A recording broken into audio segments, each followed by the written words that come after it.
Explain to people, like, what are the limitations on what a subnational can do, and what are the positive levers that you have as a governor that you can pull? Well, it's the right time to ask that question because that's being challenged, that relationship between the federal government and the state government in a way we've never been challenged in the past with the current administration and particularly our administration in California.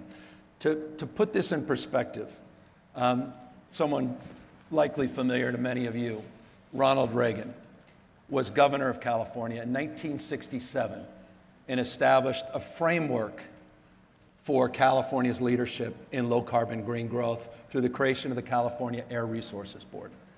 3 years later, a Republican president by the name of Richard Nixon codified that leadership under the Clean Air Act and afforded California to continue to lead in a responsible way that has impacted climate policy disproportionately in the United States of America. It's been part of our legacy, a bipartisan legacy going back a half century.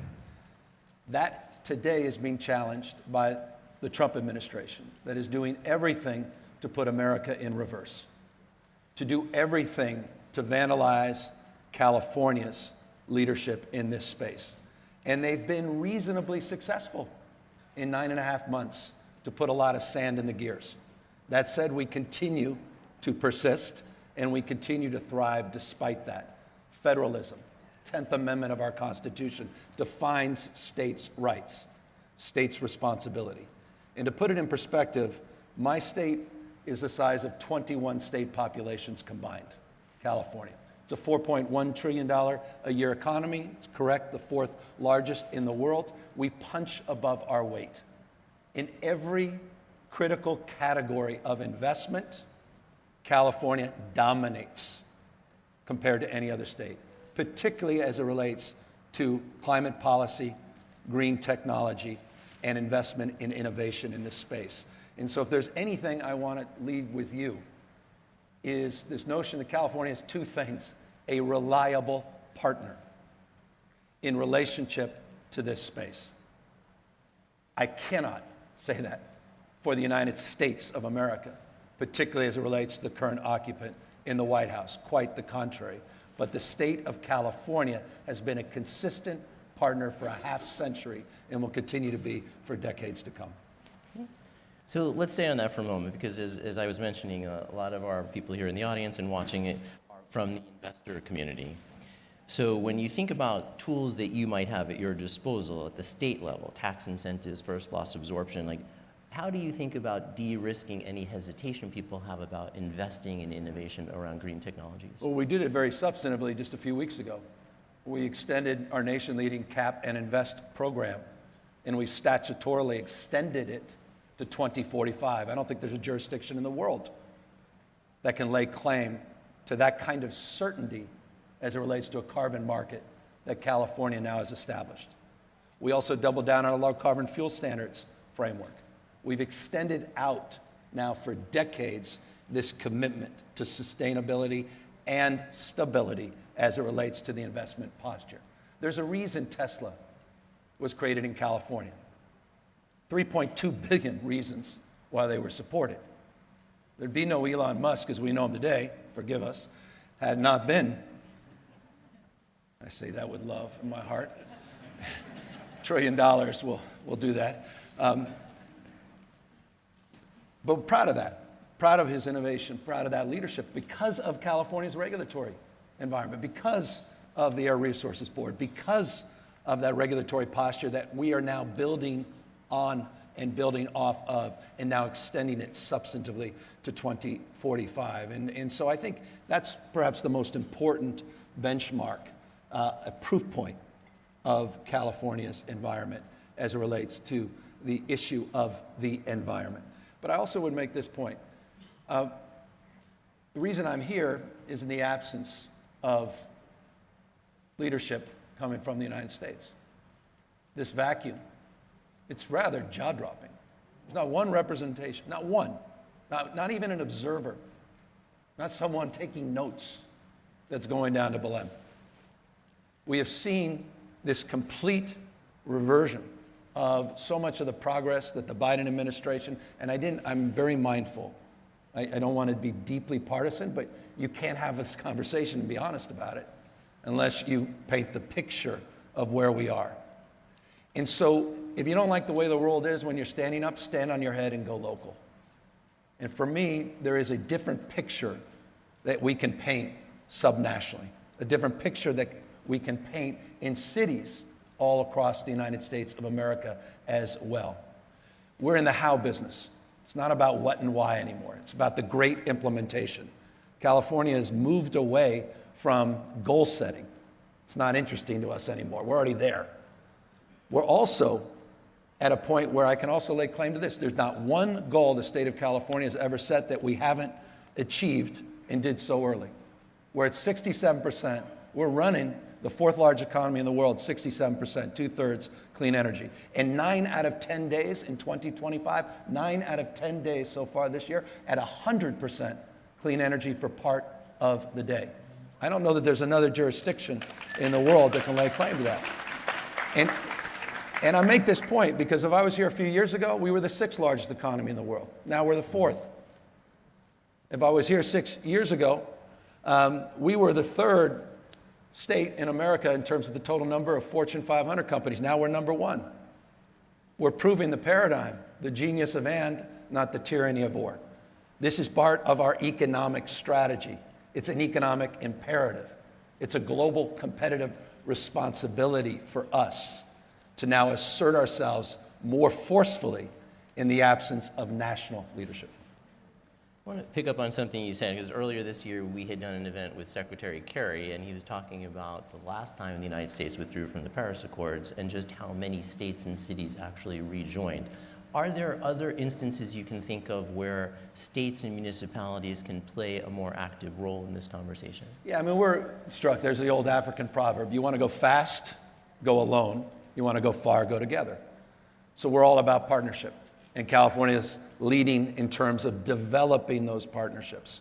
So we co-chair, I'm proud to co-chair, a U.S. Climate Alliance with 24 other governors, representing 60% of the GDP in the United States of America, 55% of the population, moving together from a policy paradigm and a policy principles. We're also part of All in America with the Bloomberg Philanthropy and Bloomberg Foundation as it relates to a partnership that also is advancing the fundamental tenets of the Paris Accords more prescriptively and specifically. So from that perspective, we're now seeing like-minded leaders all across the United States. And by the way, bipartisan leaders. People get it, again, subnationally. But it's an ideological war at the federal level. And it's captured interests. Period, full stop. Follow the money. It's captured interest. And we're as dumb as we want to be. We are doubling down on stupid in the United States of America, and not in my state of California. All right, so let's pivot. There's great optimism around AI across a spectrum of issues and all the things that it's going to portend, but it comes with an attendant energy demand. So I know that just today was reported NVIDIA has 2 data centers sitting idle because Santa Clara's utilities is trying to boost capacity around energy. When you think about it broadly across California and the nation, like how can we continue to develop and expand this capacity in an environmentally sensitive way? Yeah, so I'm very proud. I'm also very humbled by all of these challenges. I don't want to come across as crass or patronizing. But I am proud that California dominates in artificial intelligence as well. We have no peers. 32 of the top 50 market cap companies in the world are in my home state, my old hometown in the region, San Francisco. So deeply mindful of the energy relationship to all this and where the energy is in terms of innovation and entrepreneurialism. That's why last year we significantly improved upon our permitting and procurement strategies. In fact, we just have a proof point. One of the largest battery and storage facilities in the world was just approved under a new opt-in certification program, Darden, a 2,300 megawatt project in the Central Valley of my state. 7,000 gigs last year installed, fastest we have ever installed. We now dominate outside of China. There's only one other jurisdiction in the world, California, that has as much battery storage that has been implemented. We're over 17,000 1,000 megawatts. Today, we were 770 6 years ago. Put that in perspective. So permitting is a huge part of our approach in terms of addressing those issues. And we are investing now, it's almost 27,000 megawatts in the last few years in terms of improving our grid and our reliability throughout. So that's our mindset and approach. And yes, it's about fusion. It's about nuclear, which has really entered in the conversation in my state, and I think in the United States, in a way that is surprising compared to where we were even 5 years ago. That it's become more and more socialized, less weaponized from the dynamic of being controversial now to being deeply part of our low-carbon green growth strategy. In fact, as a proof point of that, we were going to shut down our last nuclear plant in California, which is about 9% of our base load. I extended its life. I thought it would end my term. My term was extended for 4 years. I give you that as a political proof point.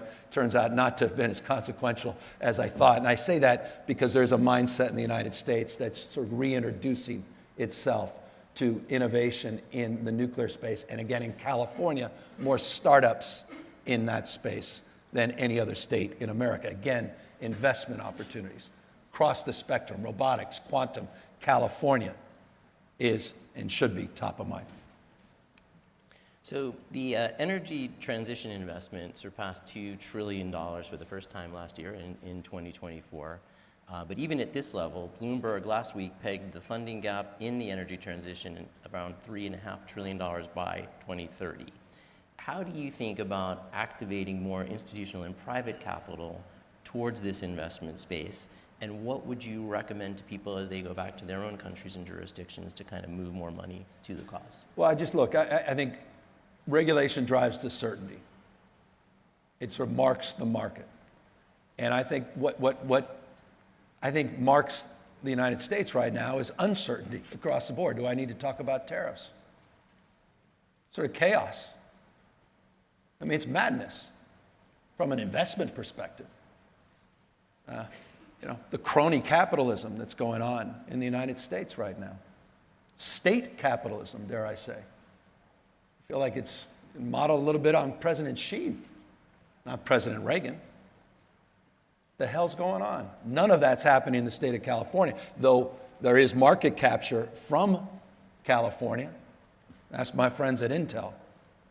Component parts of NVIDIA even, AMD, which concerns me as a guy who believes in free enterprise. So from California's perspective, and the dynamic we're painting, is that's not our approach. I don't believe in crony capitalism. I don't believe in state capitalism. I believe in free enterprise. It's a healthy horse pulling a sturdy wagon. Our approach is transparency. Our approach is locking in a regulatory environment where there's predictability and creating an environment for return on the basis of time value of money, where we are beginning to reconcile the fact that our regulatory market as it relates to permitting has gotten in our own way. And as we transition, we need to reconcile that. And so we're building on some historic reforms in that space so that you're not part of an investment portfolio that's looking at a project that's 15 years behind schedule because it's gotten pulled into that labyrinth of local, regional, state, and federal permitting. And so that's our biggest push, and I think substantively in that answer lies the response, or at least an attempt to answer your question specifically. So let's talk about how all of this is marketed, because I think oftentimes there's a perception that by deploying capital into something that is societally productive as well as financially productive, there's an erosion of return. And I don't think that I've seen demonstrable evidence to that effect, but it's certainly in the social vernacular. So if you think about just 1 in every 4 vehicles sold this year will be either hybrid or electric, but it seems to be a painfully slow unfolding. You've run successful campaigns, both for yourself and last week on Prop 50 in California. I want you to think about the messaging around the environment. You're headed to Belém after this. We have a lot of data about what's happening in the Amazon and how the world needs to come to the rescue. Why do you think it's not happening? Like, if you were changing the story to get more people on board, like, what would you advise people to do? Because you've got an incumbent protection racket. They're buying off politicians, buying off lobbyists, buying off folks in both parties. Come on, not complicated. During Trump, he ran for president of the United States. He was sitting there with oil executives, said, I need $1 billion from you. And I'll roll back basically the last century of regulations. He said that. Look it up. I didn't make that up. He said it. It's the polluted heart, this entire crisis. Hasn't shifted our approach. We have 7 times more green-collar jobs than we do fossil fuel jobs, and we're a big fossil fuel production state. 7 times, 7x. It's one of our biggest exports, electric vehicles. When I started, we were 4%. You mentioned a numeric. When I started, 4% of all new vehicle purchases were alternative fuels, hybrid and EVs. Now they're 29% in Q3 2025. 29%. We're moving. We're on the other side. This young people are moving. China gets it. The United States of America is toast competitively if we don't wake up to what the hell they're doing in this space, on supply chains, how they're dominating manufacturing, how they're flooding the zone here, EU, elsewhere, Africa. I mean, we have legacy automobile manufacturers who are living, I mean, their heads in the sand. GM, trying to recreate the 19th century. The tech stack. Any of you been to China? Dominating in software, not just batteries. We're going to lose the tech stack. I mean, this is just remarkable to me. So young people bat last, they bat 1,000. They're already moving in this direction. We know where it's going. But in the United States, again, you know, all these captured interests, short-termism. We become a petro state. I mean, with respect, I say this with love, I don't think lining up, you know, with Russia and the Saudis against the rest of the world is a winning long-term strategy. And I'm mindful we produce more oil and gas under the Biden administration than we entered, you know, his last year than we ever did in any other time in history. I'm not suggesting otherwise. I flew here. I'm going to drive from this location and I get in a plane to Belém using oil and gas.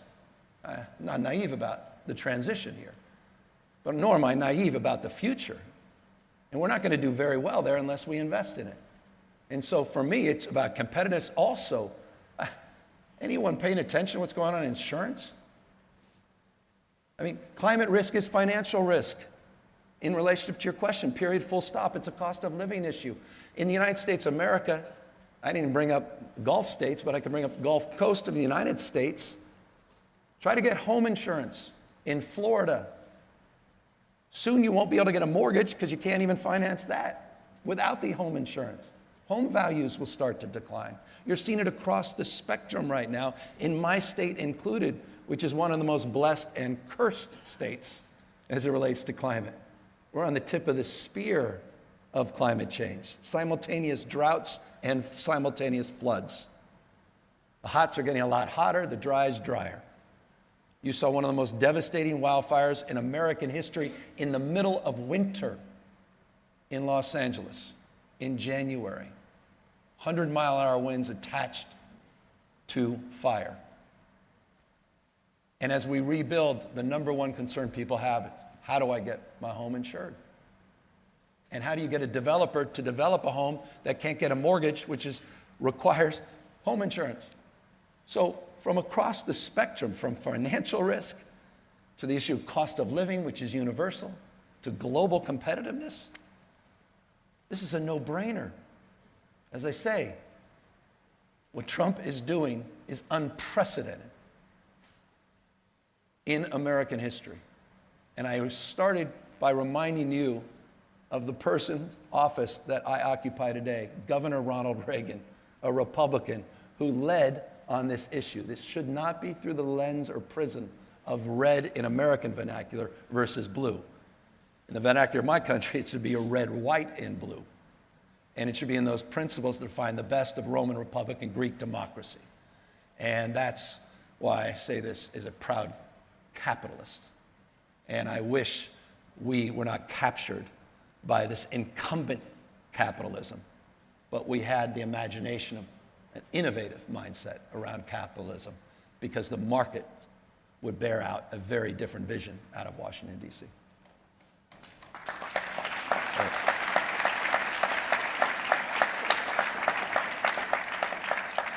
So let's stay on that. And I apologize for being so partisan here. Look, I literally came out here. I'm stunned. I'm just stunned. I got 4 kids.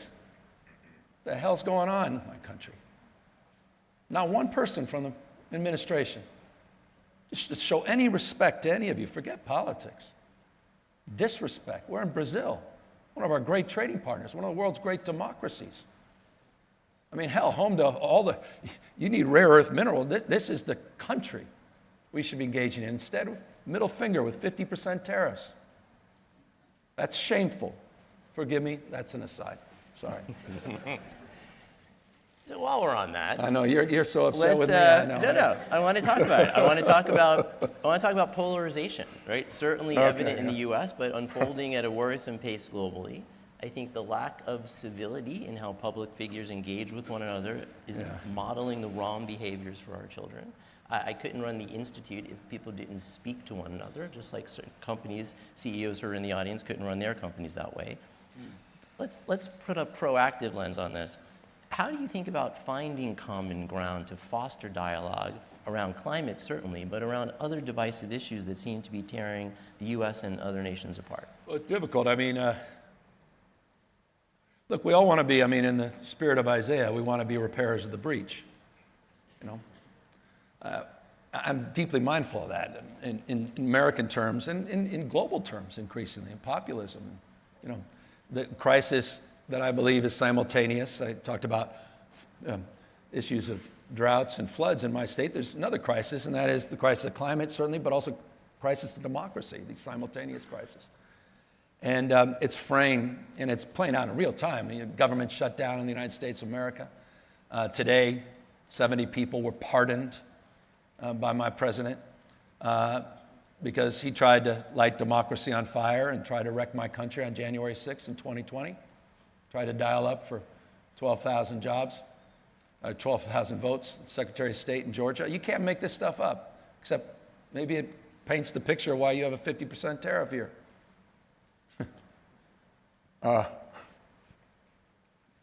So we all are better off and we're all better off. And we want to model better behavior, but you also have to hold the line. You got to stand tall and firm. None of you should be privy to my social media. I'm not trying to get any more followers, but I may encourage 1 or 2 of you to check it out.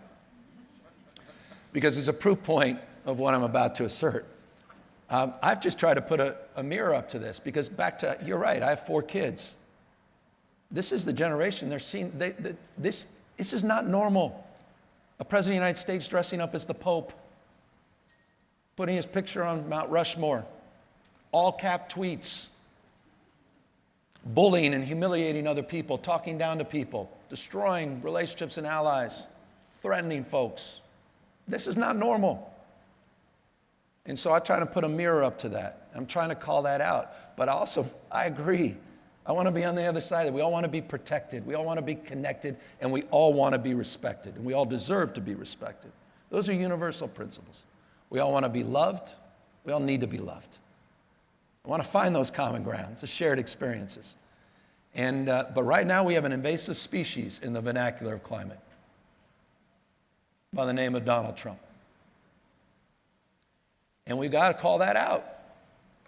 I humbly submit. And at this moment, I'm just trying to pull those weeds. So when we get to the other side, and we will, but it's been hard ever since we went down an escalator in 2015, a decade, sort of, And I thought our immune system was woken up last Tuesday with the American elections. I worry now, though. Sounds like some of my colleagues and friends in the United States Senate, some of my Democratic colleagues, just decided that we're playing by the old set of rules, not the new set of rules, and may have rolled over a little bit. So I love your question. It's the right question. I want to be part of that answer as an American citizen, not as a governor, as the ex-governor of California. But right now, we've got to hold the line, because I think America will become unrecognizable in a year or two unless we fight back. Something that makes me optimistic is that we are in the earliest stages of what will be the largest wealth transfer in the history of the world. Somewhere between 70, 80 trillion dollars is going to flow from one generation to the next. For the first time ever, women will control more of that capital, and younger people want to activate it in a very different way. So what advice would you give to people who are going to be receiving that? How should they think about stewarding this massive amount of funds towards something that's productive? Well, I'll tell you, and I don't want to get into philosophical or ideological, but I mean, I talk about democracy, but we've got a democracy. The United States, we're going to also have to democratize our economy if we're going to save our democracy. And I'm a guy who doesn't begrudge other people's success. I'm not one of those Democrats. I don't begrudge other people's success. I'm all about aspiration. I love it. I love entrepreneurial spirit. I'm a small business guy before I got into politics. I'm not trying to impress you, but to impress upon you a value proposition, a bias. But 10% of Americans own 2/3 of all our wealth. I talk about Elon. I made the comment, he just got $1 trillion. He likely will be the first trillionaire. I live in a country with 50 states. 20 of them have a $7.25 minimum wage. And we're about to have our first this doesn't work. I think it was Plutarch in 50 AD who warned the Athenians, the imbalance between the rich and the poor. In 50 AD, the imbalance between the rich and poor is the oldest and most fatal ailment of all republics. It's not sustainable. So I would make this point in the context of that transfer of wealth. I hope we transfer a different mindset, moving away from situational values, short-termism, to sustainable values, not just with Mother Nature, but in the context of free enterprise.